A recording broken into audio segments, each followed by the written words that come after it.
Trinchera de Rosas.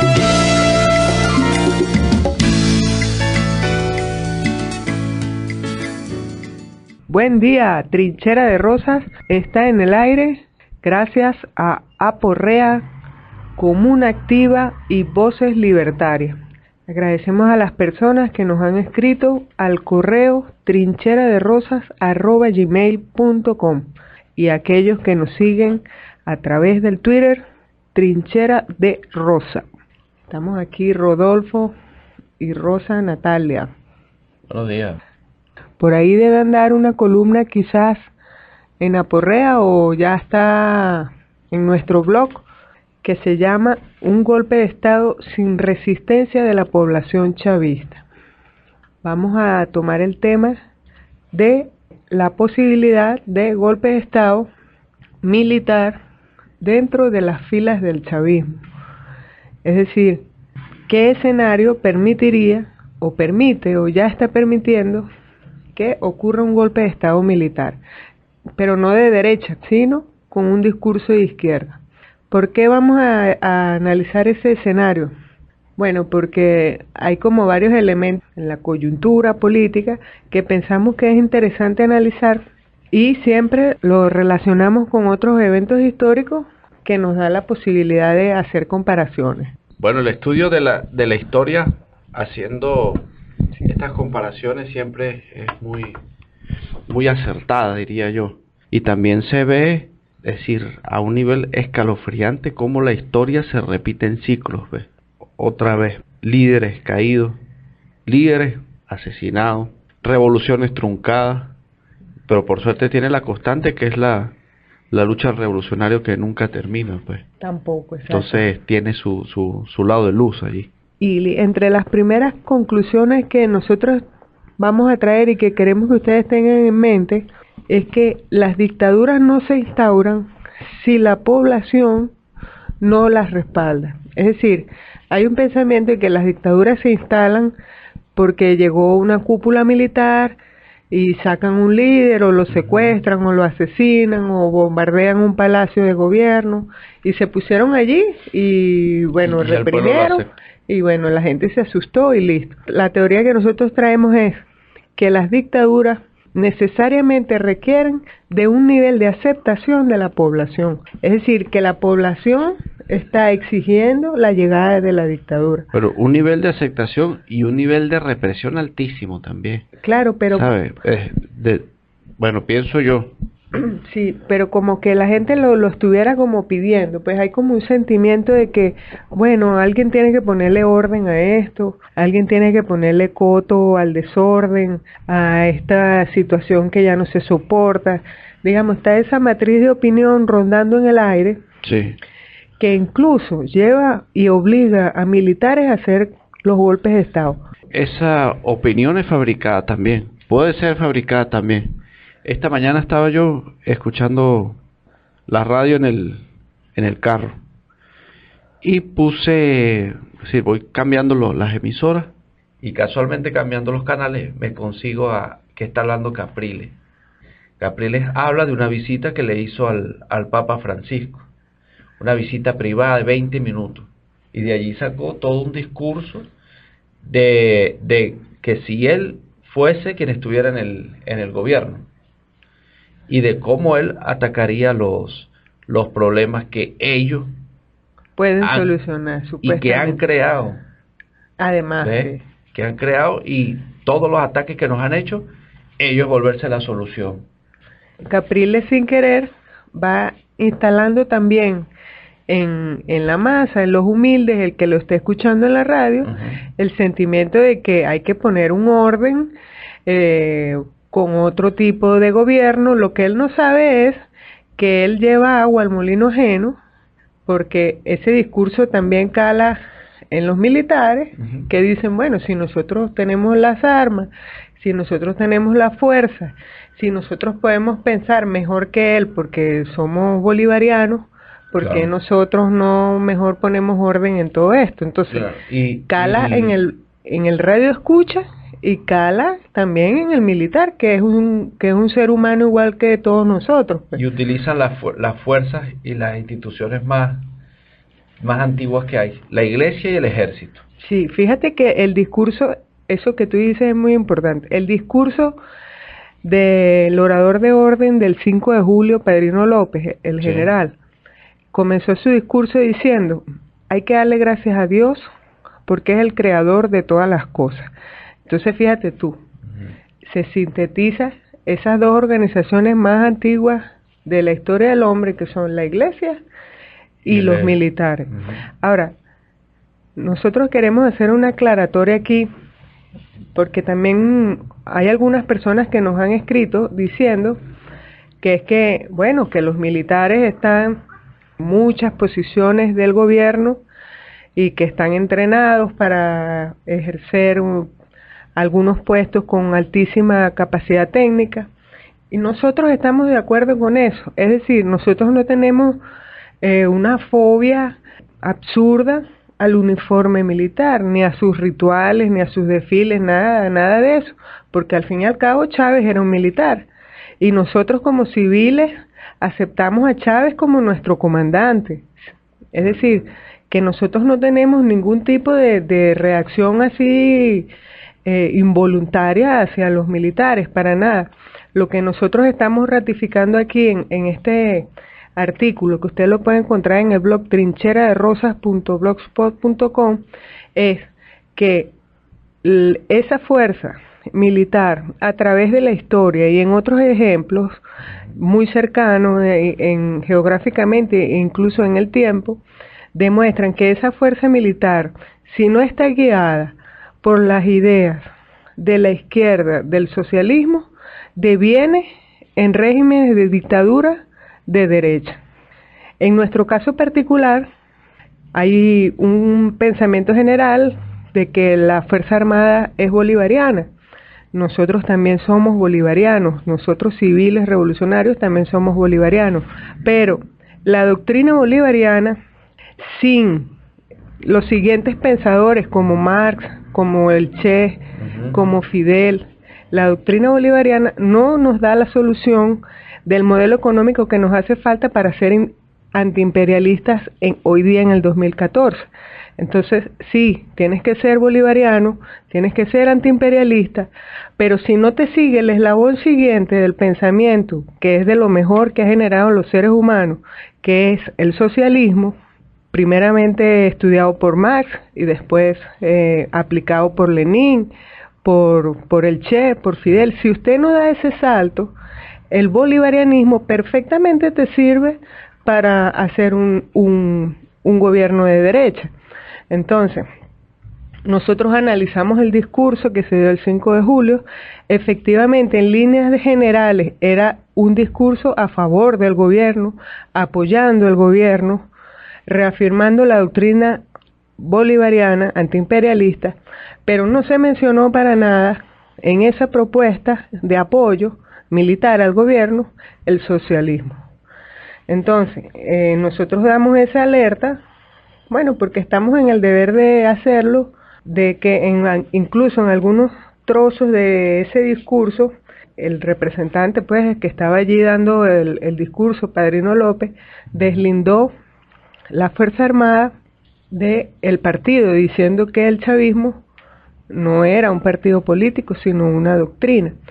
También dijo que la unidad no iba a venir por arte de magia, es decir, que la unidad no es un cheque en blanco, pues, que la unidad de la Fuerza Armada con el gobierno no era un cheque en blanco. Él decía, y vamos a leer aquí textualmente lo que él dijo para que no queden dudas, ¿no?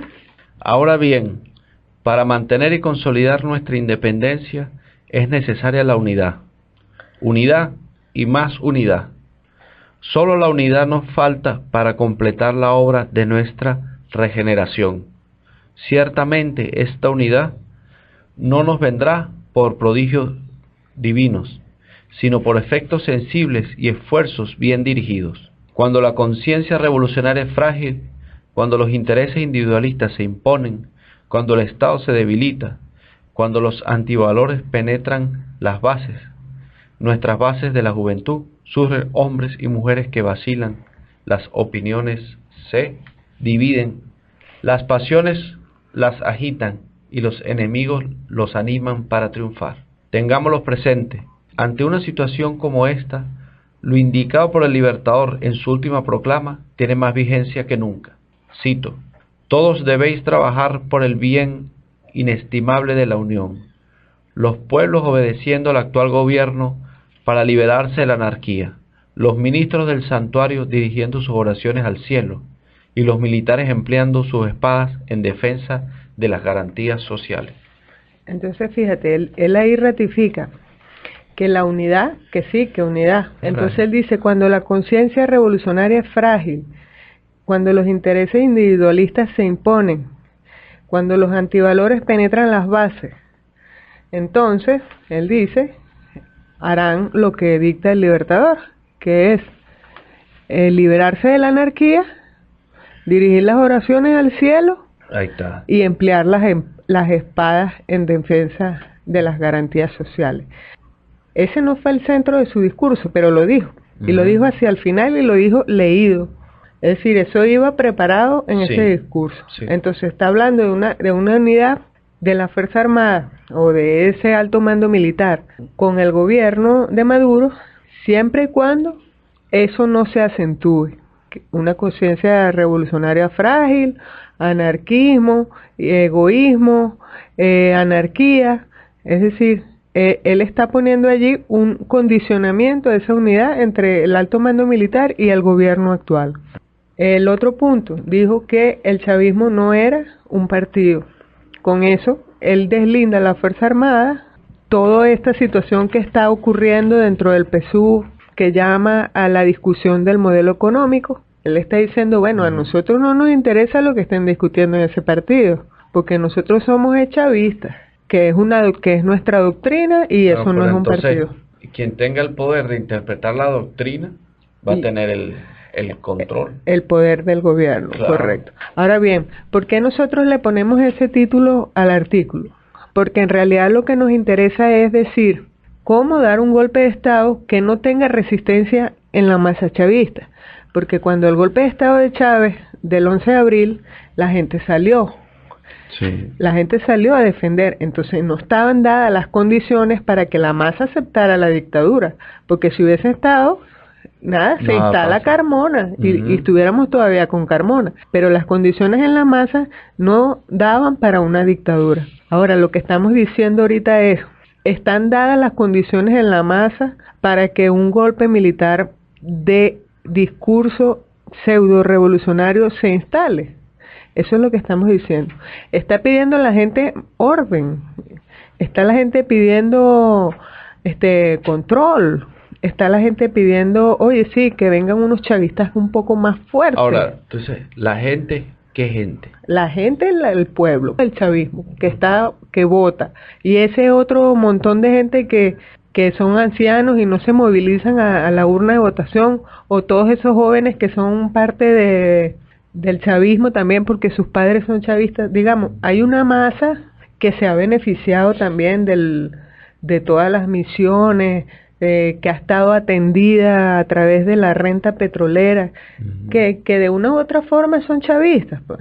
Esa gente de alguna forma tiene instalado en su inconsciente que qué bueno sería que vinieran unos militares a poner orden. Eso es lo que estamos planteando. Sí, ahora, sin saber lo terrible que eso sería, ¿no? Porque se la están jugando todas por todas y después que peligroso. Pero nosotros estamos diciendo que ese control, que esa rectificación, que todas esas cosas que haya que acomodar en este momento, tienen que hacerlo los hijos de Chávez, es decir, Maduro y su gobierno.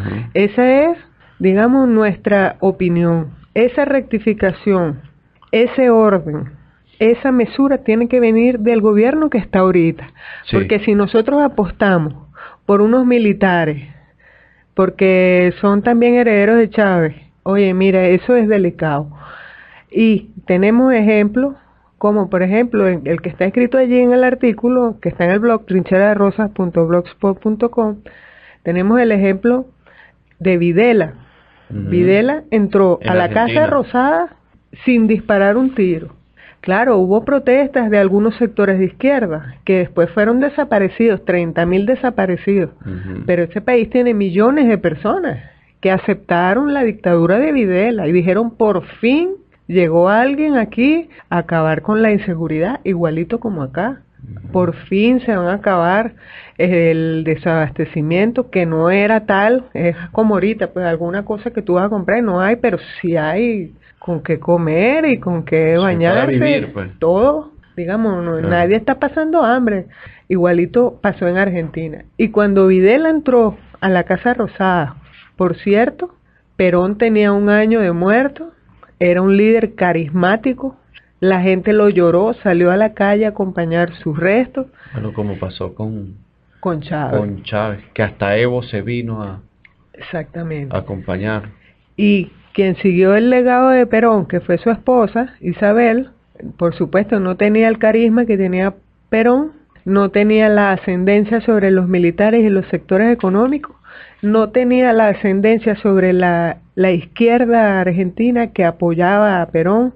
Y bueno, los militares dijeron, bueno, si la gente está pidiendo orden, o sea, casi que los militares fueron obligados a tomar el poder. Sí. Claro, están entrenados también para eso. Entonces, trajimos ese ejemplo como una alerta. ¿Y cuál es nuestra expectativa? Que las rectificaciones se den dentro del gobierno de Maduro. Que no necesitemos una dictadura militar con un discurso de izquierda que necesariamente después se va a convertir en un discurso de derecha. ¿Por qué? Porque ya estás amarrado con las transnacionales financieras del exterior, porque ya tienes una crisis económica importante producto de los errores que se han cometido este año de gobierno. Llamamos y damos esa alerta. La gente dice, bueno, pero ¿por qué ahora? Bueno, porque ahora es que se puede pensar en eso. Porque cuando ya tengas la dictadura encima, o sea, ¿para qué lo vas a analizar? Claro. Tienes que analizarlo antes. Esa es nuestra opinión, respetuosa siempre, como dijimos, de la organización militar, de su entrenamiento, de su capacidad de trabajar en equipo, siempre y cuando ese orden y esa capacidad esté guiada por las ideas de la izquierda. Si no, ya la historia tiene bastantes ejemplos de lo que ocurre. Claro, de seguir, es decir, ellos también son garantes de seguir los mandatos del comandante Chávez, con disciplina, como la gente del partido, como nosotros como chavistas, pues. Como fuerza organizada. Como fuerza organizada, ¿no? Y que él dejó las líneas. Chávez era un visionario.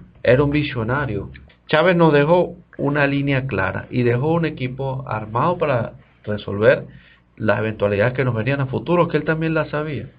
Y ahí tiene que alinearse todo el mundo, pues. Sí, bueno, y era el ejemplo de militar. Ajá. De izquierda. Sí, claro. Entonces, militares sí, pero de izquierda, con doctrina socialista, con teoría de lo mejor de los seres humanos que ha sido Marx, Che, Fidel. Entonces, orden, pero con las ideas del socialismo.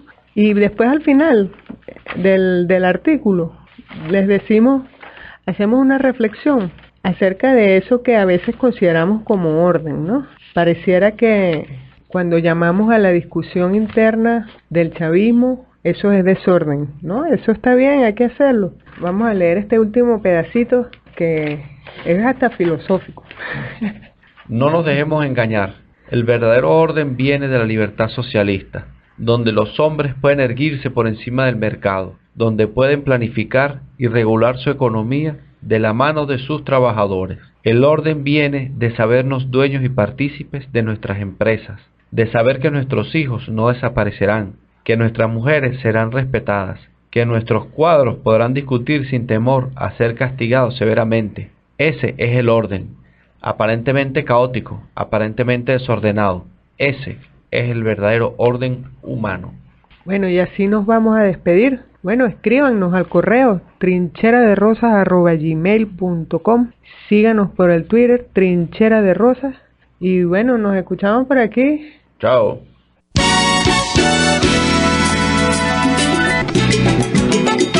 Trinchera de Rosas.